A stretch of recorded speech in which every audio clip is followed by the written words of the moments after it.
parlait bien sûr depuis quelques instants de la Côte d'Ivoire. Guillaume Soro qui dit n'avoir pas cru en la bonne foi du président Ouattara par rapport à sa déclaration qu'il a faite la fois dernière. J'étais avec vous, Magloire. Oui, je faites quelques analyses, oui. Voilà, je disais donc que en réalité, Guillaume Soro, il a tout vrai sur ce sujet. Parce que, je le disais, il connaît bien l'homme, d'abord pour avoir été Premier ministre de la Côte d'Ivoire, président de l'Assemblée nationale. C'est un acteur politique majeur, il connaît le mode de fonctionnement là-bas. Et donc, s'il le dit, je crois qu'il a de bonnes raisons de le dire. Mais nous autres, en tant que journalistes, analystes, je me dis, le monsieur, depuis ces dernières années, il s'est illustré par de nombreux micmacs. On se souvient qu'il avait déjà dit à l'époque que oui, il est temps que je m'en aille, je ne me représente plus, il faudrait que la jeune génération prenne la relève. Après, il revient pour dire non, le dernier mot revient, n'est-ce pas, à la base de la coalition RHDP unifiée. Après, il revient également pour dire encore, s'ils sont candidats, je serai candidat. Et là, il faisait allusion, n'est-ce pas, au président Gbagbo Laurent et au président Henri Konan Bédié. Aujourd'hui, il le dit clairement que oui, je ne me présente plus, mais je ferai, en tout cas, je vais transmettre le pouvoir à la jeune garde. Mais là, je suis conscient, je reconnais qu'il le sait mieux que quiconque, qu'en Côte d'Ivoire, c'est la République qui est là-bas. Ce n'est pas une monarchie, ce n'est pas un royaume. Et que le pouvoir se transmet à travers les élections. Mais quand il le dit, moi, je vois au-delà de la terminologie qu'il a utilisée, ce qu'on appelle en philosophie l'inconscience. Qui transmet un peu les actes manqués. C'est-à-dire que moi, je peux dire que c'est ce que l'homme pensait faire depuis. Pour ne pas dire qu'il pense le faire également. Parce que quand vous voyez, par exemple, hier ou aujourd'hui, les femmes qui ont marché à Abidjan pour réclamer Alassane Ouattara, pour réclamer un troisième mandat de l'homme, je me dis, waouh, ceux qui tutaient peut-être de sa démarche ont peut-être raison, parce que on se connaît, on est en Afrique très souvent, ça démarre comme ça, mais quand vous analysez bien les choses, c'est des méthodes que les dictateurs, entre griffes, mettent en place pour se faire désirer à la fin. Et le discours, on le connaît, c'est que oui, le peuple veut de moi, le peuple ne veut pas que je parte, et donc j'écoute la voix du peuple, je reste. Donc je crois quand même qu'il y a de bonnes raisons de prendre cette déclaration du président Ouattara avec des gants, mais comme l'ancien président, en tout cas le président, comment il s'appelle, le président de Zimbabwe, non pas Zimbabwe, en tout cas, il y a un autre président de l'Afrique orientale et australe qui avait donné sa parole. Tout dernièrement, son parti a tenu son congrès et il a désigné son remplaçant. Moi, j'attends bonnement que Alassane Ouattara, du moins le congrès, désigne son successeur pour croire véritablement en sa parole. À mon niveau, personnellement, je ne pense pas que Ouattara va ravaler cette déclaration à ce qu'il a dit publiquement. Le problème ne se situe pas à ce niveau pour moi. Le problème se situe au niveau de la pratique, la vraie pratique du jeu démocratique. C'est-à-dire qu'il ne revient pas à Ouattara de décider que je vais transmettre le pouvoir. Le mot transmettre même est agaçant en démocratie. À quoi ça gêne? C'est un mot on ne peut pas transmettre le pouvoir. Un individu ne peut pas transmettre le pouvoir. Non, les mots ont leur sens. Oui, justement. Tu l'as déjà dit. Oui, mais je l'ai dit. Oui, mais ce qui va se passer, ça se passe déjà. Ce qui va se passer, c'est qu'il écarte volontairement les autres. À partir du moment où il écarte les autres, ça veut dire que le jeu est malsain, le jeu est mal posé. Ça veut dire que ce n'est plus un jeu démocratique. Ça veut dire que Ouattara décide d'éliminer toute une génération et d'imposer une autre génération. Qui dit que c'est uniquement les jeunes qui ont la capacité de diriger un pays, qui ont la sagesse ou bien qui peuvent diriger un pays. Non, mais même dans la vieille garde, on peut trouver des gens. peut trouver des gens que le peuple peut aimer, en qui le peuple peut placer sa confiance, et ça revient uniquement au peuple de décider que c'est telle ou telle personne qui doit, quel que soit son âge, quelle que soit sa génération. Il ne revient pas à un président de faire des pratiques malsaines pour pouvoir écarter les autres en disant que je décide de transmettre le jeu. Je te passe la parole. C'est moi qui dis. Un bon modérateur. Écoutez, ce que je voudrais, c'est que là, dimanche, peut-être Teko, ils sont en train d'extrapoler. La question était de savoir si il est de bonne foi. Je crois que c'est bien cela. C'est bien ça la question. Sinon, les autres thèmes qui sont en train de proposer sont bien. On peut discuter là-dessus. On peut disserter là-dessus. Mais maintenant, pour répondre à la question posée, c'est que voilà quelqu'un qui a dit qu'il ne se présentait pas. Attendons de voir. Maintenant, est-ce qu'on peut croire en ce qu'il a dit ou non? C'est vrai par rapport à ce qu'il était par le passé. Peut-être ça nous pousse à douter, être dubitatif face à cette déclaration. Mais maintenant, quand Guillaume Soro dit par exemple, il ne croit pas un traitement, bien entendu, c'est son jugement à lui. Mais il n'y a que les faits pour nous dire ou pour nous mettre d'accord ou contre ce qu'il a dit. Et ça, nous allons attendre. Maintenant, en ce qui concerne le fait que est-ce que cette déclaration-là est un événement ou non, je dis oui que c'est un événement, eu égard au contexte politique qui prévaut en ce moment sur l'étude politique sur le plan africain, sur le plan africain en tout cas. Je veux dire que lorsque vous prenez par exemple, ce qui se passe en Guinée-Conakry avec Alpha Condé, nous sommes bien dans ce contexte-là. Et je crois que c'est par rapport au contexte qu'il faut juger les faits et non pas forcément par rapport aux faits eux-mêmes, mais par rapport aussi au contexte et dire que si dans ce contexte-là où les gens ne veulent pas partir, comme c'est le cas avec Condé qui veut aussi remettre en cause la constitution qui lui permet d'avoir un troisième mandat, et cela est d'actualité. Et je crois que la lecture de la déclaration du président, passez-moi le ivoirien, est lu, voilà, sa déclaration est lue par rapport justement à ce contexte-là. Et je crois qu'il faut étendre l'analyse à ces faits d'actualité, et c'est seulement cela qui nous permet de voir si, parce que l'événement n'existe que par rapport à d'autres événements. Les faits... On va lui permettre de chuter. Voilà. Donc, je voudrais tout simplement dire que si on parle d'événements, c'est par rapport au contexte politique qui prévaut, par exemple, dans certains pays. Voilà ce que je voudrais rappeler.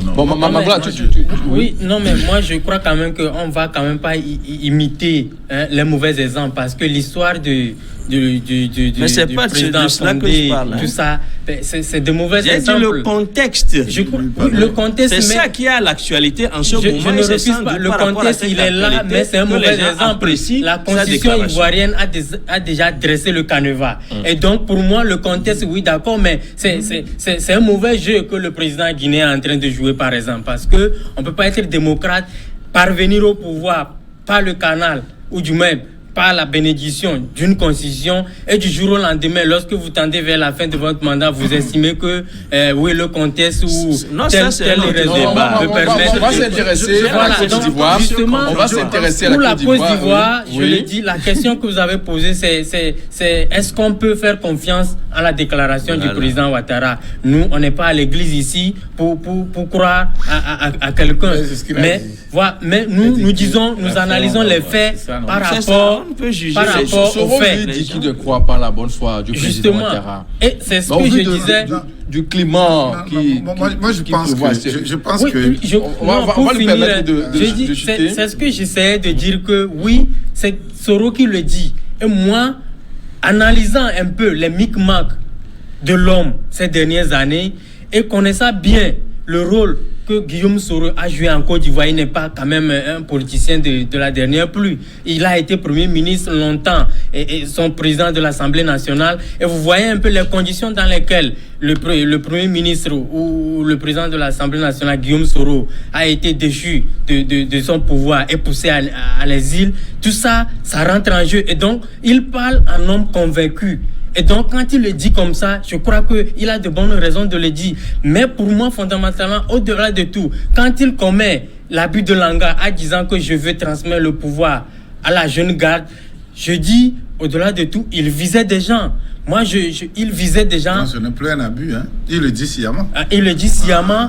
Parce que, voyez-vous, quand vous voyez un peu le contexte dans lequel le président Gbagbo, il a été jugé, acquitté même par la CPI, mais qui traîne toujours ses boss là-bas, ça dit beaucoup de choses. Et donc, je crois que son intention, c'est de se focaliser sur ses anciens amis, c'est-à-dire le président Gbagbo et le président Bédié. Et donc, pour lui, fondamentalement, je crois que sa première lutte, c'est de faire en sorte que les deux là ne soient pas de la course que lui. Dimanche. Non, mais moi, je crois qu'on ne peut pas analyser la situation. Deux choses sont comparables. Deux choses sont toujours comparables. Mais je pense qu'on ne peut pas analyser la situation de la Côte d'Ivoire à l'aune de ce qui se passe en Guinée. Parce que en Guinée, Alpha Condé est venu retrouver une constitution déjà faite et qui limitait les mandats. Ici, en Côte d'Ivoire, c'est Ouattara qui a fait limiter le mandat, c'est sous son air, c'est sous son mandat que la constitution a été changée. Donc, légalement et constitutionnellement, il peut se représenter encore. Le problème ne se pose pas trop à ce niveau, donc légalement, puisque la loi ne peut pas trop agir pour le frapper. Mais ici, il s'agit de la parole donnée avant le référendum qui a consacré la nouvelle constitution. Et donc, là, je dis que c'est là pour analyser ce qu'il a dit, c'est par rapport à ses propres revirements de situation, du moins au niveau de son langage. Et premièrement, il dit, je ne vais pas aller. Après, il dit, attention. Je n'ai pas dit que je ne vais pas aller, que je vais aller, que c'est possible que j'aille. Il entretient le flou. Voilà, il entretenait le flou jusqu'à finalement venir dire que, je ne vais pas aller, je décide à ce que la loi me soit appliquée d'une autre manière. Ou bien, j'abdique simplement mon droit qui peut me permettre de me représenter encore. Mais le problème, c'est que Alassane Ouattara, c'est un spécialiste de pirouettes. Ah oui, bien. Voilà, tu vas prêter le mot. Ça, c'est très bien, merci. Pour aller vite. Spécialiste de pirouettes. Pour aller vite, vraiment. C'est quelqu'un qui aime prendre tout le monde de court. Vous voyez, les chefs d'État de l'Afrique de l'Ouest ont décidé de mettre sur pied une monnaie unique et cette monnaie va s'appeler ECO. C'est en ce moment que simplement Alassane Ouattara va faire inviter ou bien va rencontrer le président français et après tous les autres présidents de la CEDEAO de coup pour réduire la chose au niveau de l'UEMOA, pour dire que non, mais les chefs d'État de l'UEMOA, eux, ils vont utiliser, les pays de l'UEMOA vont utiliser l'ECO, une monnaie unique qui va s'appeler l'ECO. Et ça a pris tout le monde de coup parce que ce n'est pas ce qui est décidé. Et quand on voit le nombre de ceux qui composent la CEDEAO par rapport à ceux qui sont dans l'UEMOA et par rapport au fait que ceux qui sont dans l'UEMOA sont au-dessus sont en même temps aussi dans la CEDEAO, on voit que c'est quelqu'un qui voudrait prendre tout le monde de coup. Donc, pour dire simplement que moi, le jeu ne se trouve pas au niveau du fait qu'il va respecter sa parole ou pas. Là-dessus, il va le respecter. Je ne vois pas quand il va certain? Oui, je suis certain qu'il va le respecter. Mais le fait de décider qu'il va transmettre... C'est ça qui vous fait mal. Ah oui, mais là on va écouter peut-être en 30 secondes Chris Sega sur le thème et puis passer au thème suivant. Je crois que moi, j'ai dit l'essentiel déjà sur le sujet. Le second thème, la RD Congo, le maintien en détention du député Mike Moukebaï fait des vagues. Magloire, vous avez eu l'information? Que s'est-il réellement passé? Disons que c'était une affaire de diffamation. Oui, parce que le député en question a été accusé d'avoir diffamé un ministre de la République et après un autre directeur d'une structure de la place. Et donc, la justice a jugé que le député était coupable et donc on l'a condamné en janvier dernier. Maintenant, en tout cas, la Cour constitutionnelle a été saisie et a statué sur ça. Et la Cour constitutionnelle a remis le député dans ses droits et lui a remis encore l'immunité parlementaire. Sauf que la Cour d'appel refuse systématiquement d'appliquer la décision de la Cour constitutionnelle. Et donc, c'est là le problème actuellement. Maintenant, il est question de voir la légitimité, n'est-ce pas, de l'acte et de la décision de la Cour constitutionnelle. Comme on le sait, comme chez nous ici également au Togo, très souvent, on parle de, quand il s'agit de la Cour constitutionnelle, on parle de la haute cour. On nous dit très souvent que les décisions de la Cour constitutionnelle sont inattaquables. Et donc, fondamentalement, se basant sur ce principe-là, moi je m'étonne. Je m'étonne que dans une république, que la Cour constitutionnelle qui est là pour faire appliquer, n'est-ce pas, la Constitution et autres lois de la République, que la Cour constitutionnelle là rende une décision et que la Cour d'appel s'en oppose. Moi, je suis étonné.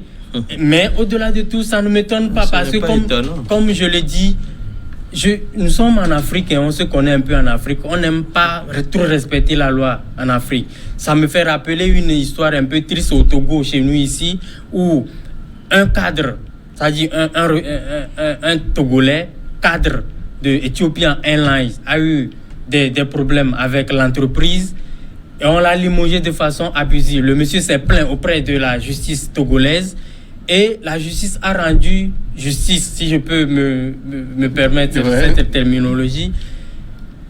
On a jugé que le monsieur avait raison et donc on a condamné Ethiopian Airlines à remettre le monsieur dans ses droits et à le dédommager. Maintenant, patati patatra, la Cour d'appel a statué sur ça et a dit effectivement que le monsieur a raison, mais derrière, la décision n'a jamais été appliquée jusqu'à ce jour. Qu'est-ce qu'on entend après? C'est que oui, il y a des gens bien placés au sommet de l'État qui viennent, qui agissent, n'est-ce pas, sur la justice. Oui, on va parler de... Oui, non, c'est pour dire en réalité que nos réalités sur le plan juridique, c'est vrai que les justices rendent les verdicts, mais très souvent en Afrique, la politique agit également sur ça et donc ce qui se passe en RDC ne m'étonne particulièrement pas. Magloire, merci. Dimas, on voit tous les jours les gens qui insultent les autorités dans ce pays. Hein. On n'a pas eu à vivre ce genre de situation. On ne va pas faire le nivellement vers le bas. Le président Fagna Singbe a accepté encaisser tout. C'est un choix politique, il assume. Peut-être c'est ça qui amène... C'est juste un ministre, hein, puisque les gens se lèvent. Un simple ministre, donc, puisque on peut se permettre de le dire. C'est ça qui sert l'exemple, c'est le comportement du chef de l'État qui sert souvent d'exemple aux autres. Les gens pensent qu'ils ont le droit d'insulter les autres, ils ont le droit de diffamer les autres, ils ont le droit de raconter n'importe quoi sur les autres. Ah non, ce n'est pas ça. Il faut savoir que même l'injure est punie par la loi. Simple injure, non, ça peut être puni par la loi. C'est comme ça. Et ça veut dire quoi déjà pour nous autres qui le comprendront? Donc c'est pour dire c'est une injure banale à Neve, à Mina, mais c'est pour dire que si tu le fais, tu peux être puni. Parce que ça relève des gammes d'injures. Alors, comment peut-on expliquer un peu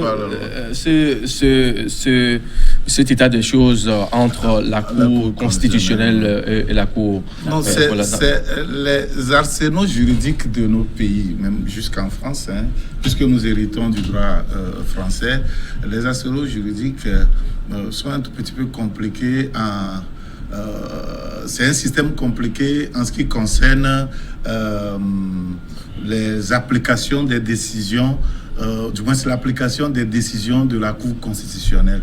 Le problème ici, c'est que la Cour constitutionnelle n'a pas de moyens de coercition. La Cour constitutionnelle se prononce sur des sujets constitutionnels, mais ça s'arrête là. Voilà. Elle n'a pas de moyens de constitution. Au Togo ou on va lui permettre d'analyser et puis chacun. Oui. Et là, il ne revient pas à la Cour d'appel d'appliquer une décision. L'affaire, elle est saisie d'une affaire, surtout dans le pénal. Et on lui demande d'appliquer une décision de la Cour constitutionnelle. Non, puisque la Cour d'appel ne dépend pas de la Cour constitutionnelle. La Cour constitutionnelle, c'est une juridiction à part. La Cour d'appel fait partie de l'ordonnancement juridique d'un pays qui se termine au niveau de la Cour suprême. Et donc, vous avez les tribunaux, vous avez la Cour d'appel et vous avez la Cour suprême. Et donc, la Cour d'appel dépend de la Cour suprême. Et donc, quand la Cour d'appel prend une décision, si tu veux pouvoir en cassation, tu saisis la Cour suprême. Maintenant, si au cours du procès, le juge veut décider, veut comprendre une disposition dont il est saisi,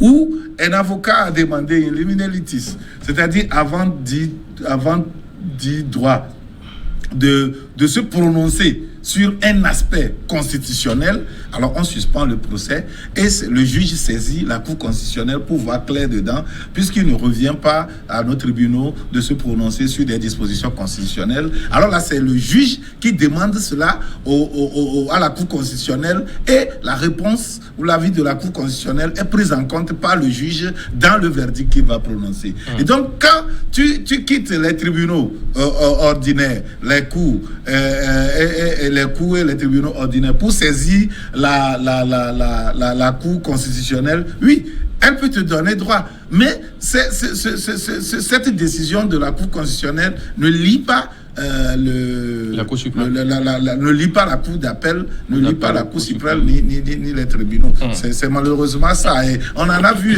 plusieurs cas de jurisprudence au Bénin, par exemple, où il était permis aux citoyens simples de saisir la Cour constitutionnelle. Tu peux te lever, le coq de l'autre chante trop, et toi tu n'arrives pas à dormir.